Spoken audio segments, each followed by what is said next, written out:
Goldbroker.com own real physical gold and silver bars stored outside of the banking system. Hello, ladies and gentlemen. My name is Dan Popescu for goldbroker.com. I have the pleasure today to speak with Gerald Celente, publisher of the Trends Journal. He developed the Globonomics methodology to identify, track, forecast, and manage trends. Unencumbered by political dogma, rigid ideology, or conventional wisdom, Mr. Celente, whose motto is "Think for yourself," observes and analyzes the current events, forming future trends for what they are, not for the way he wants them to be. Hello, Gerald. How are you? Hello, Dan. Thanks for having me on.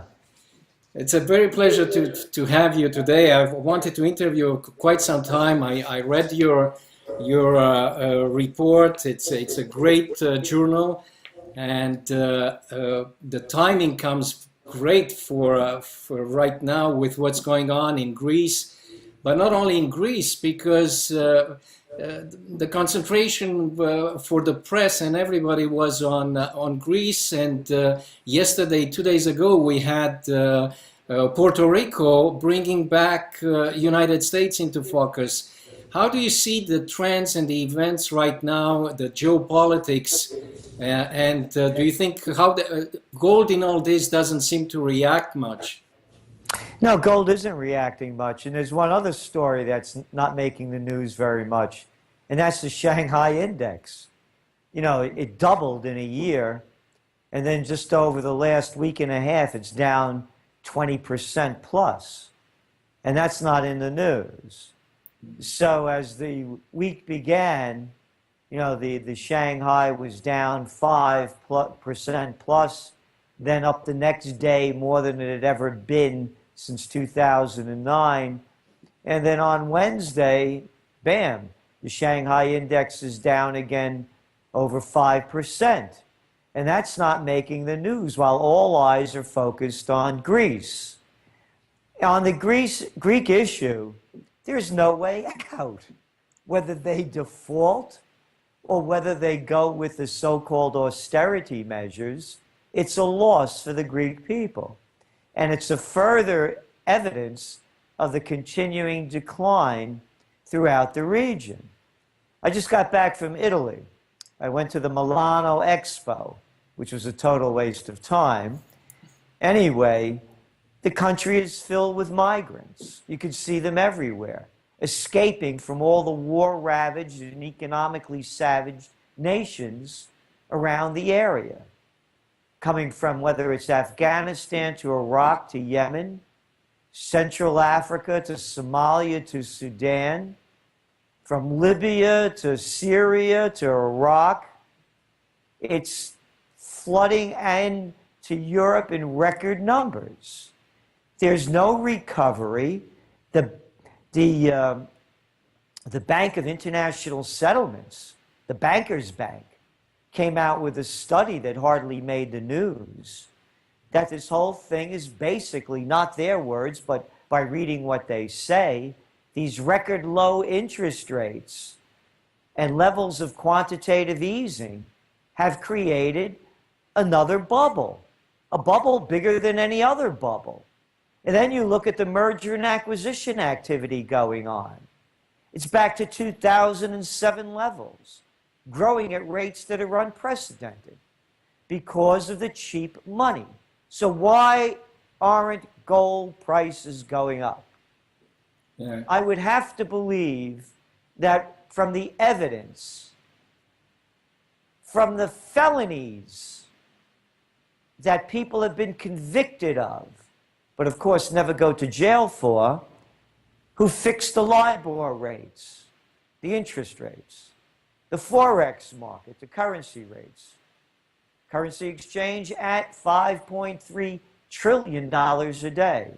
When you look at the LIBOR rates, adds up to over $700 trillion since they've been rigging it. It is not in the interest of any of the central banks to see gold prices go up, because that is the signal of how worthless their fiat currencies are after producing record low interest rates now in the United States, a zero interest rate policy going on what? The 91st month? This is unprecedented in world history. 0% interest rates, negative interest rates in banks in Europe, and gold prices aren't going up. And you mentioned what's going on now in Puerto Rico with the bond issue. Why would anybody want to buy bonds in most of these countries or even in other states when you have such volatility? So the reasons why gold aren't going up as I see it is because it's being manipulated as everything else is being manipulated in front of our eyes. We have the central bankers manipulating the system in front of our eyes.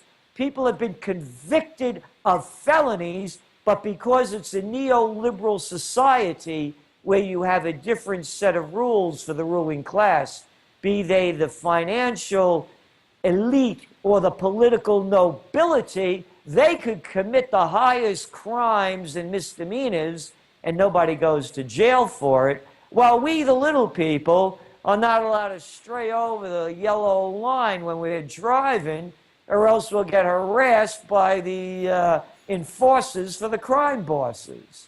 So no one's going to be looking into the manipulations of gold, and even if they do, it'll be a cursory look, and no one will be convicted by it. Gerald, do you think that there is a coordination like it was during the gold pool in the 60s and then in the 90s with the Washington Agreement? Do you think there is a coordination between United States, Europe, and do you think also with the Chinese, or is the Chinese, are they competing with the West? And some people say that they have control of the gold market now, and they want to keep it low so they can buy the most. I don't agree with that, because India is now, they're back into the buying business now that the new Prime Minister Modi has loosened some of the regulations that were prohibiting the Indians from buying gold. No, China, you know what China's greatest threat is? It's not that so-called pivot to Asia by the United States. It's his people. You look at the HSBC index that just came out on manufacturing. You know, it's below 50%, which shows a decline. And this is several months in a row like that. You look at China's oil imports coming in. You know, they were down double digit in May, in June. So no, China has serious problems. They're doing everything they can to prop up these markets. You go back to last Friday when the markets were down again some 5%. And then they do it every weekend virtually. They come up with another scheme in China. Again, all the countries do it. They wait for the weekend. And then what they did was they lowered interest rates again. And what did they do? They flooded more money into the equity markets through other companies. And that's, by the way, what happened yesterday. We do Trends in the News each weekday night as part of the subscription to the Trends Journal. The Trends Journal, of course, the magazine that you have is a quarterly. We do a digital monthly and a weekly, this week's trends, but we do a Trends in the News each night. And I read from Global Times how much money flooded into the markets in China on Tuesday at unprecedented rates, and they pinpointed it back to the government, funneling it in through one of their organizations that are a front for them, posing as, you know, some kind of big company. So no, China is they're all in trouble.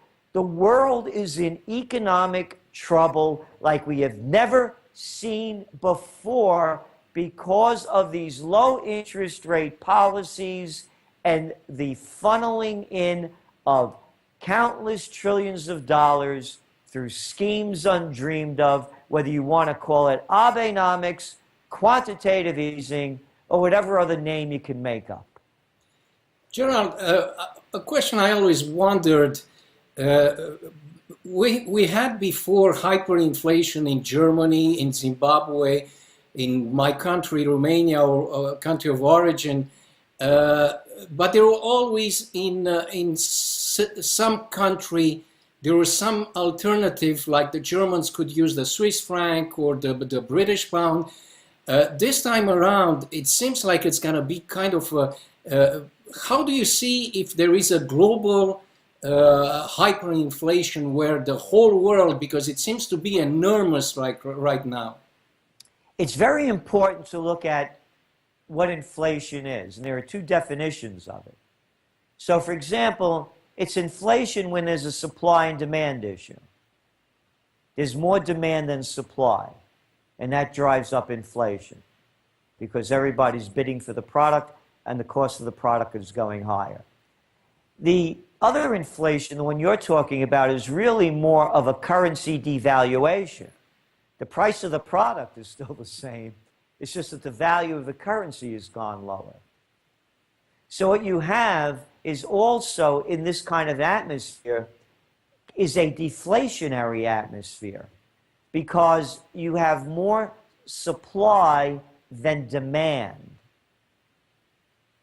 And that's what we're looking at, and that's what's holding back this cycle of a currency devaluation and costing more to buy that product because there's so much product on the market.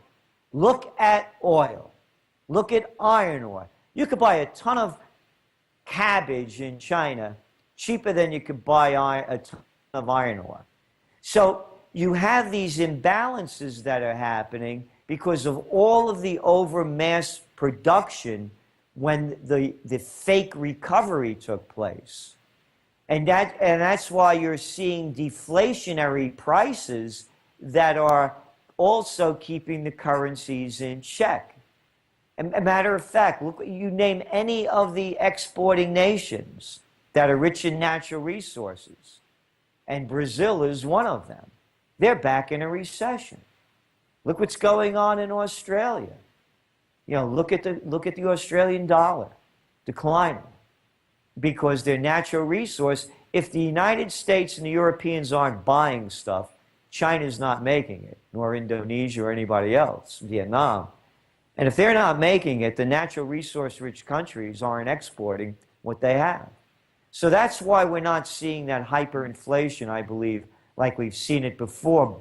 Saying that, however, I believe you're going to start seeing it pop up in countries where they're, particularly the newly developing nations, that were juiced by these record low interest rates, all of the hot money flowing in, and now as things decline, they have to pay back their debt in increasing value of a dollar. That's where I believe you're going to see the rise of inflation and devaluation in currencies.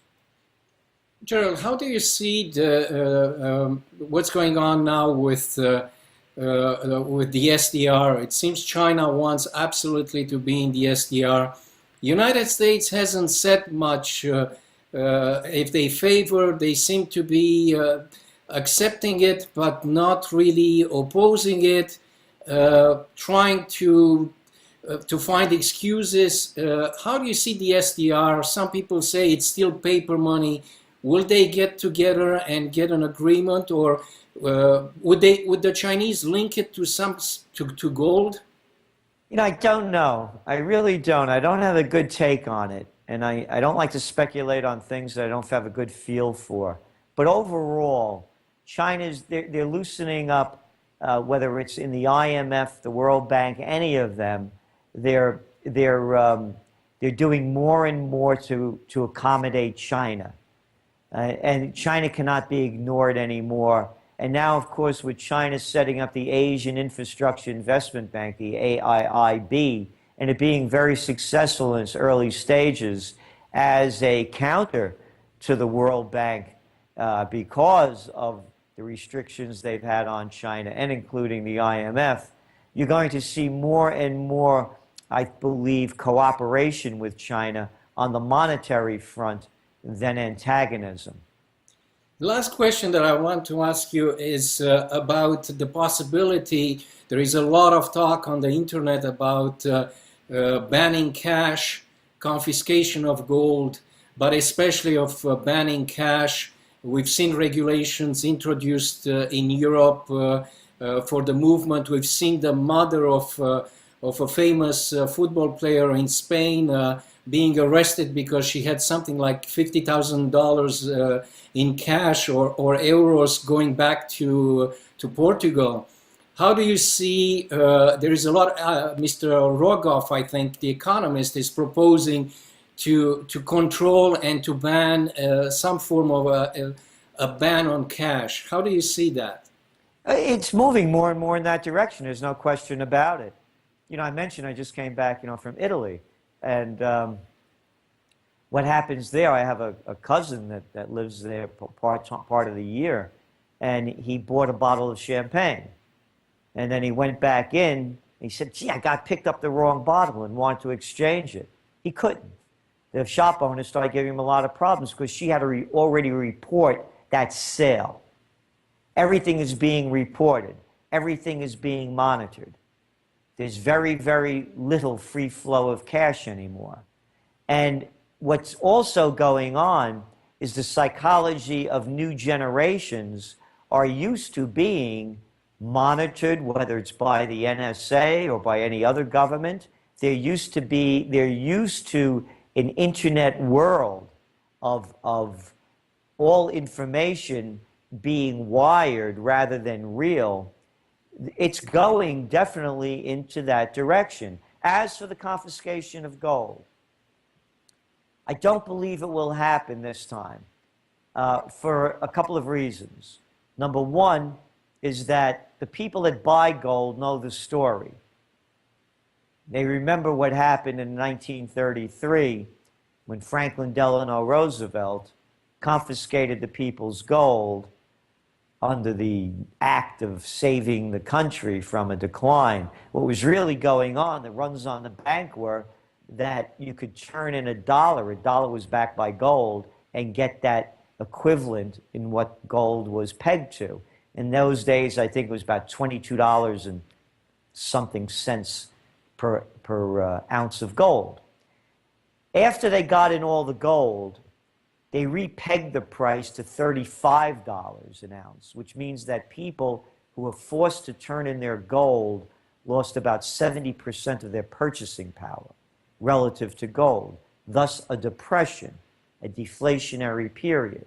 It was a devaluation of the currency. This time, the people that buy gold know the story, and it's going to be very difficult for the government to get their hands on it. So I don't think it's going to happen in the United States. It may happen in other countries, I don't know, but it's going to be harder and harder to control. And I also believe that when gold prices go up, they're not going to go up gradually. They're going to spike. Yeah. The spike is going to be so fast that it's going to go back to the highs that it hit in 2011, and that's going to be seen as the norm. And then from that point up, it'll move higher.